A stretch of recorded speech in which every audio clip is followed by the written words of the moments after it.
Hello and welcome to another edition of Issues and Attitudes on Hitmix 88.9 WEIU Charleston and over the air at 51.6. I'm Rob Calhoun, filling in for Jeff Owens today. My co-host is Alex Sitman. Good afternoon, Alex. Good afternoon, Rob. And today's guests are Marqus McGlothan, the head coach for Eastern Illinois women's basketball, and Meioshe Mason, the EIU women's basketball player. She is a redshirt junior this year. First off, Coach, what's the outlook for the women's basketball this year?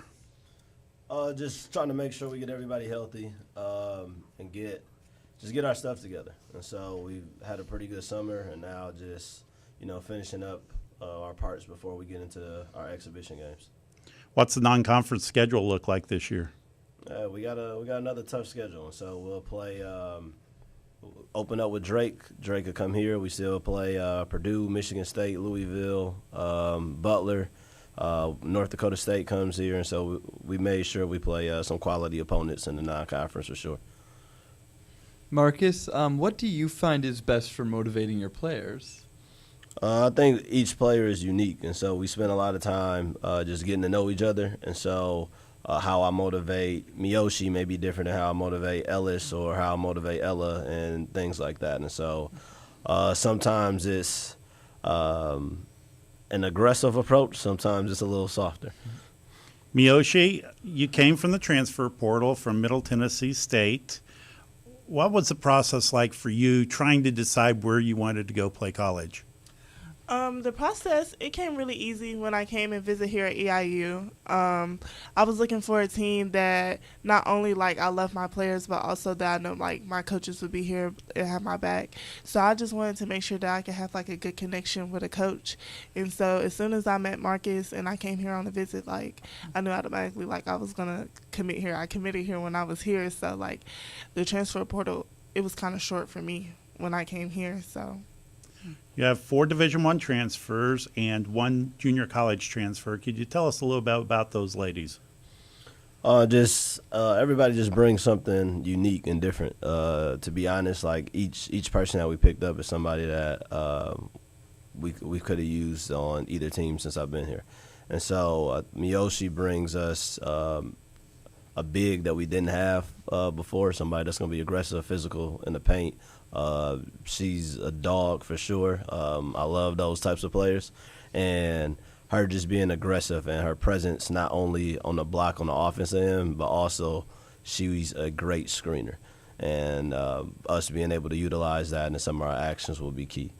Abby, she's 6'10", takes up a lot of space, protects the rim, really good at her pick and pops are pretty good as well.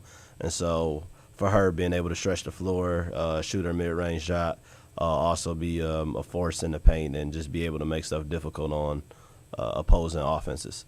And Ava controls the tempo. She was somebody we played last year with, how we pressed and we defended, and that was one of the players that we couldn't speed up. And so she'll bring us some control at that point guard spot. And in addition to that, Naya, her ability to shoot really is impactful for us. And she can shoot the ball well, not just off of spot-ups, but also off the dribble. And that was something unique to bring to our table. And then lastly, Clara, her being 6 feet, being able to be so versatile, we can play her 2 through 4 in our conference, just really understands the game, and her cutting ability will be very impactful for our team.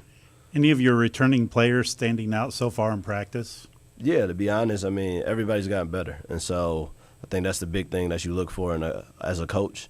And so Ellis has jumped up and took a big leap, and her leadership and just her directing the floor has been spent some time working on her jump shot and things like that.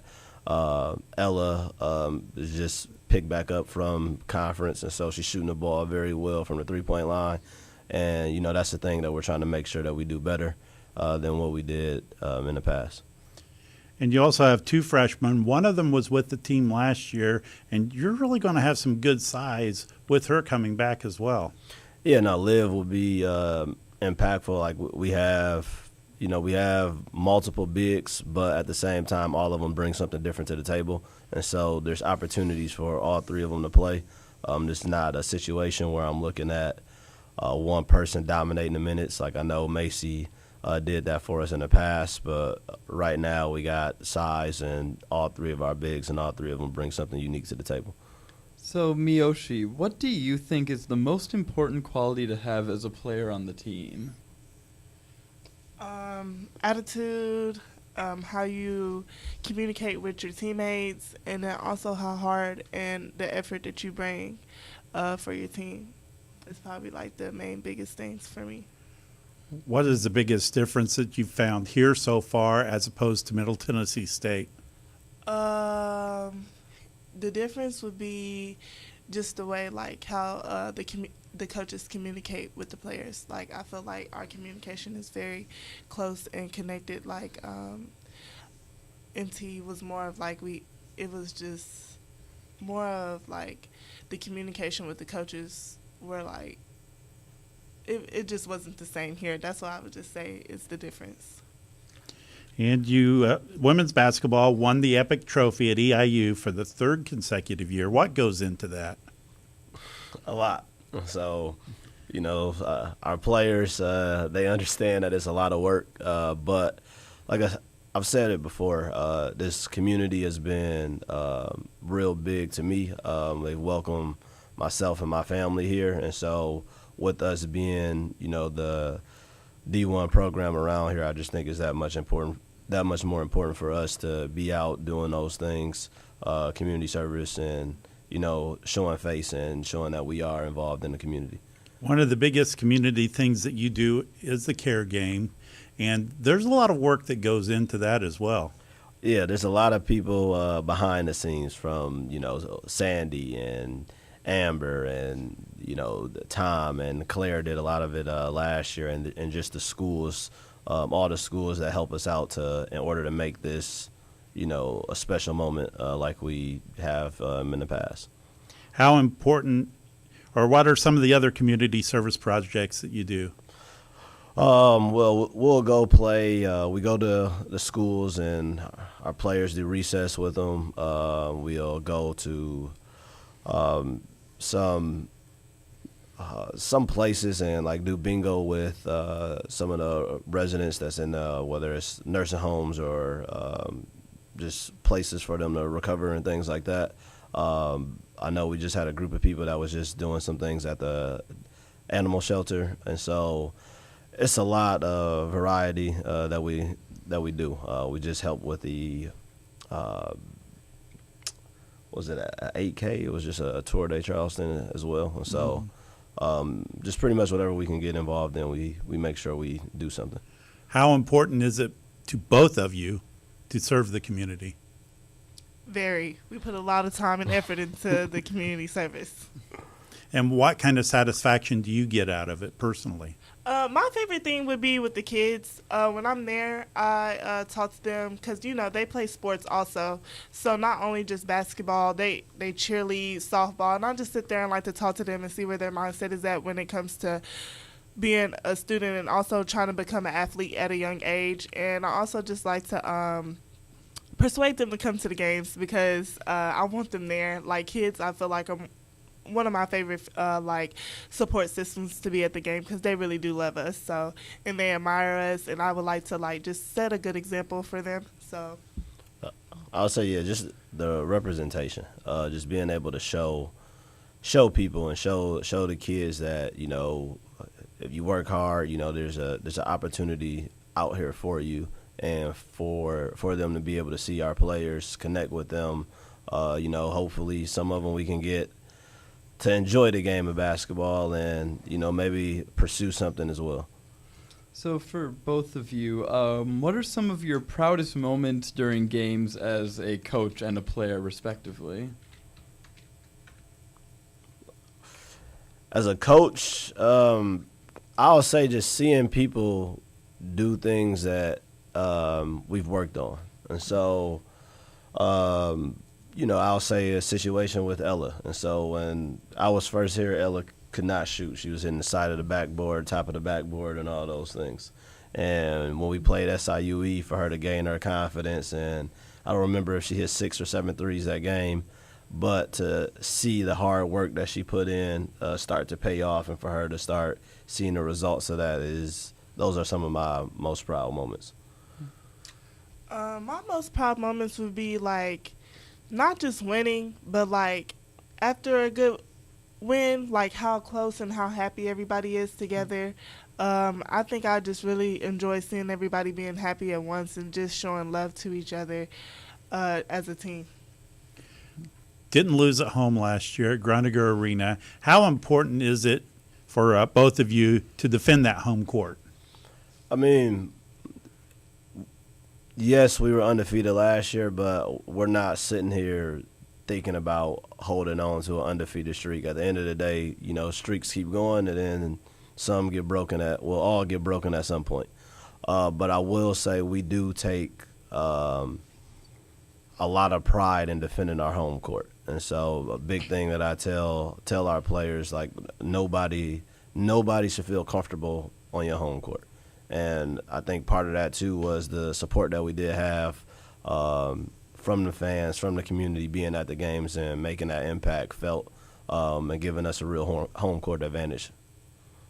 Of course, I wasn't here last season for that, but this season I really would like to keep that continued. Like, I wouldn't want that to really end. So, yeah, that's how I feel about that.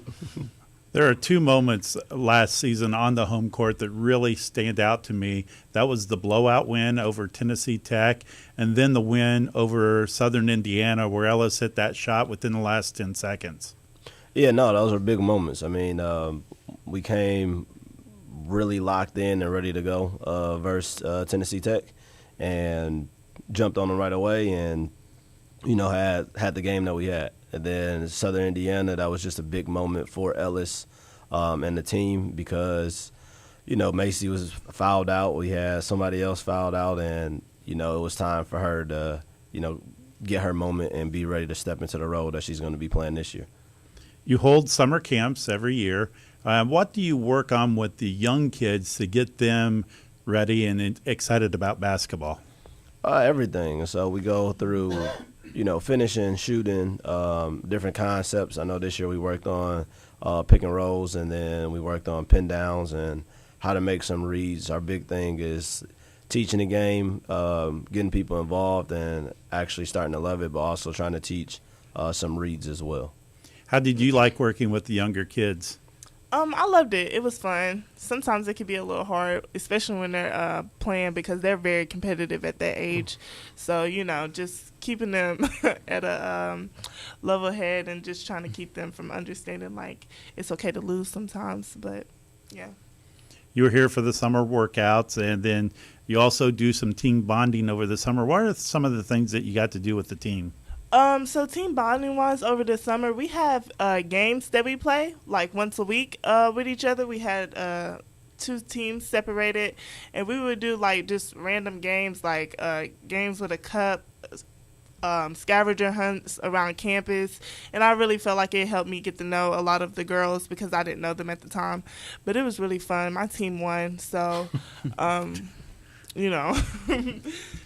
Well, one thing that I have noticed being involved with the team, as long as I have been, is that it always seems like the team is really close. And how important is it for both of you to have that closeness with the team? Very important. And so you can put together talented pieces, but if they don't get along, it's not going to showcase on the floor. And so we are very intentional as a staff with things that we do. I know sometimes to the players it feels like they always got something to do and they never have any alone time, but we try to just make sure everybody's involved. And then in addition to that, us having somebody like Ella and Sid who's been here this whole time, they understand kind of what I'm looking for. And so them being able to lead from a player standpoint makes sense, and it makes it easier for transfers and freshmen and the people that come in on how to navigate and blend into our culture as well.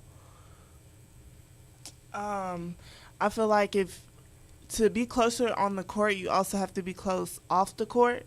So I feel like right now we're all close as a team, and I love that for us. Like our captains, they make sure that that we're all like connected in some type of way, and they make sure that we like are all just basically on the same page. And I feel like that's just very important because, like I said, like being on the same page off the court, you're really on the same page on court, and it's just like I feel like that's just how we being connected. That's just how we have to stay connected. How do each of you prepare for a big game? Everybody prepares for a game differently. I listen to music. I listen to more calmer music because I feel like if I rile myself up a little too much, I start off a little too excited, and that doesn't work for me. So I listen to calmer music, but like one of my teammates next to me might be listening to country, and then on the other side, I don't know, it could be a rap song going on. So I feel like everybody is different on how we get prepared for a game. For me, just outside of actually doing, scouts and work before we play, on game days, I try to be calm. Like I'm calm before. Now on the opposite side, about 60 minutes before the game, I'm listening to hype music. I'm listening to rap music. My stuff is loud. I'm getting amped up and ready to go. Kids Day game is a season opener against Drake. It's a pretty good team coming into Groninger Arena. What is the atmosphere like for a Kids Day game? Oh, I love it. I mean, we had one with North Dakota 2 years ago, and just the player. I mean, the kids came out. They're loud. They're energetic, and it's just a blessing. It's a fun game to coach in. And I know our players enjoy playing in it, and, it's something that I look forward to continue to do. Is that something that you did at Middle Tennessee State? Mm-hmm. We did a kids game once a year. It's very loud. 1,000 kids come, and I love it because, like I said, some kids don't come to games at all because they're not able to. So sometimes it's the highlight of their year in school is coming to a basketball game. And not only that, I feel like it inspires some kids to want to play sports, and then they go home and tell their parents about it. And I feel like sometimes that's like the start of a career for somebody, is just coming to a college game and experiencing what it's like and loving it and want to do it themselves. So I feel like it's very, very beneficial for a kids game. You have two new full-time coaches, Noah Larson and Lauren Boggle. What does each coach bring to the table for you, starting with Noah? I mean, both of them just, they bring something different. I think Noah has a real good connection with some of our players. I know he's spoken with somebody recently with some things that they were going through, and, they told me directly that conversation helped them a lot. And so outside of that, Noah works on the ball handling side with our players. And then Lo, she's another person. She kind of has some similarities to Betsy, who we had last year. But Lo has a real good IQ for the game. She's been the head coach before. And so just her understanding of the game really helps. And, she works with some of our guards on finishing and things like that. And with her being a local person, too, does that really help? I'll find out. I like that answer. Going to have an open practice here soon. And what day is it, and what can people expect when they come to the open practice? First off, just what they can expect is just energy. And so I'm real big just on the energy and us being loud because a lot of the times, like I was just going through film with a player today, and their group didn't have a good day. Actually, Meioshe was on that team yesterday too. That group didn't have a good day at the end. Even though they won, they didn't play well.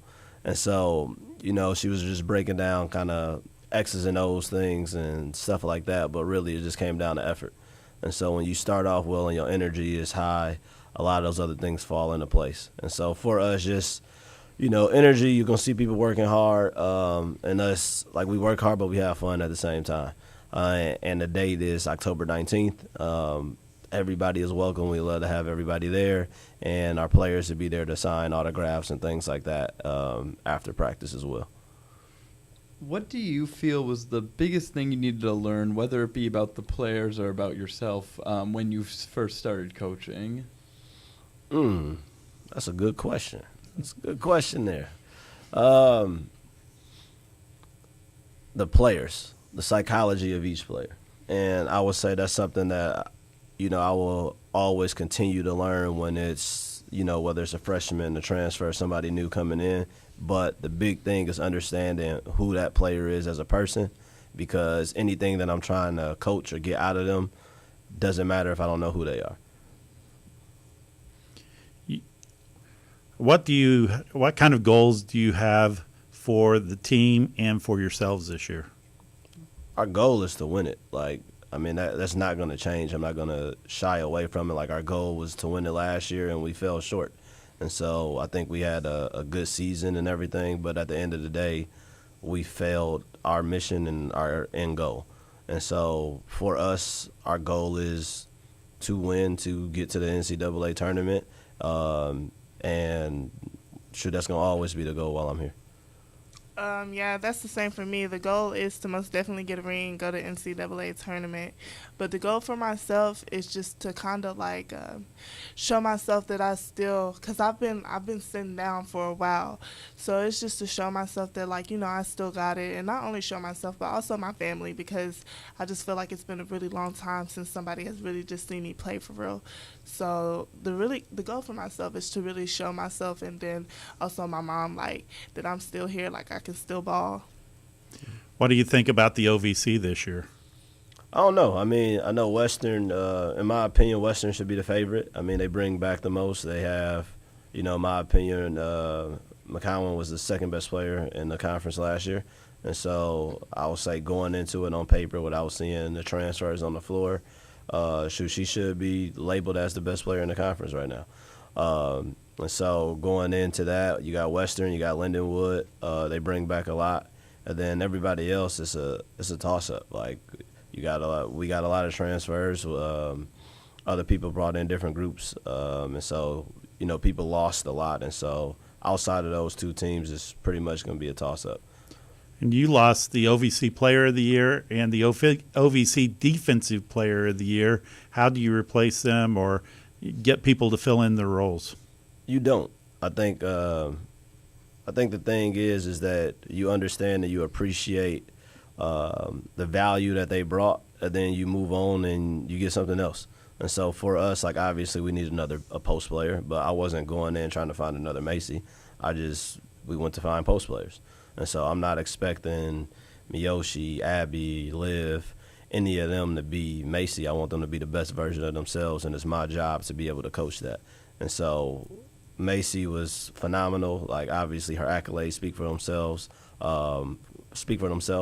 Kylie was phenomenal defensive player and all the things that she brought to our press and things like that. And now it's on us to move forward. And so we did a good job in the portal, and now I just need the best version of the players that we brought in. You've got a new trainer, Haley Singer. What does she bring to you? Oh, she's been phenomenal. And so I think just her relationship with the players, her being able to communicate with them, then she's just good at her job and she works hard. And so she gives the players the treatment and the things that they need, and her and I have a very good communication together, and so she's been phenomenal. How do you feel as a player having Haley? I need her. I need her bad. But I'm happy she's here. It's nothing I haven't asked for, and she hasn't said she couldn't do or anything. When I tell her I'm hurting or a specific spot, she makes sure that she tries her best to try to get me into recovery and feeling better really quickly. Marqus, how did it feel to transition from assistant coach to head coach?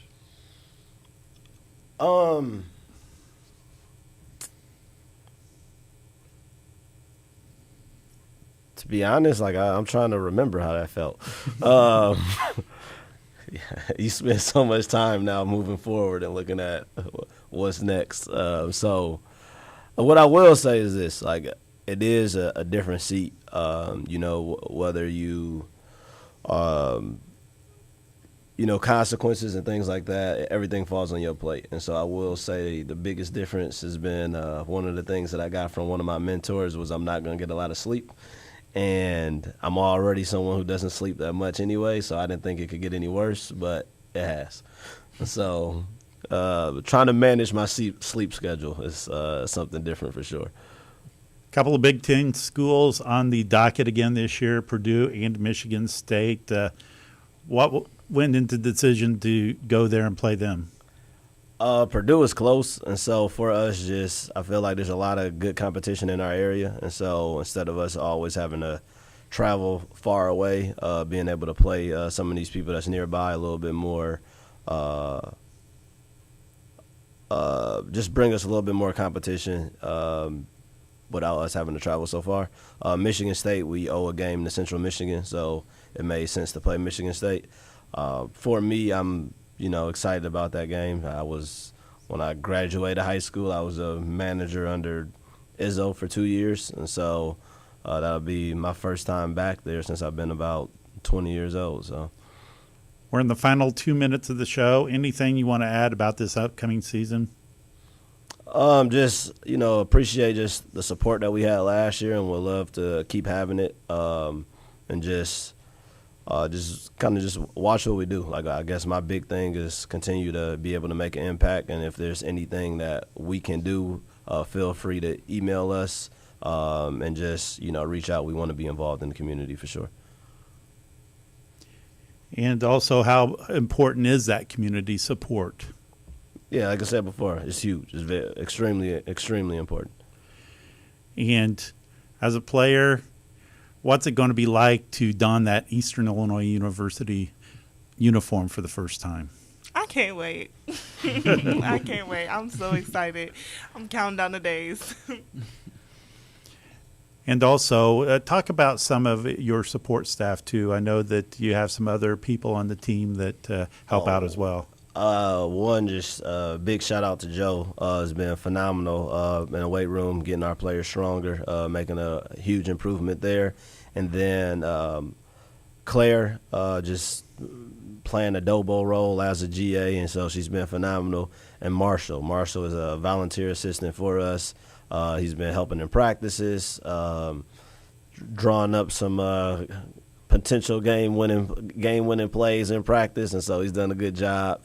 And just in general, like our whole support staff, Tyreek with the pictures has been phenomenal too. Marqus McGlothan and also Meioshe Mason, thanks for joining us here today. We really appreciate it. Good luck on the upcoming season. Appreciate it. Alex, thanks for sitting in today, and we appreciate that as well. This has been another edition of Issues and Attitudes right here on Hit Mix 88.9 WEIU.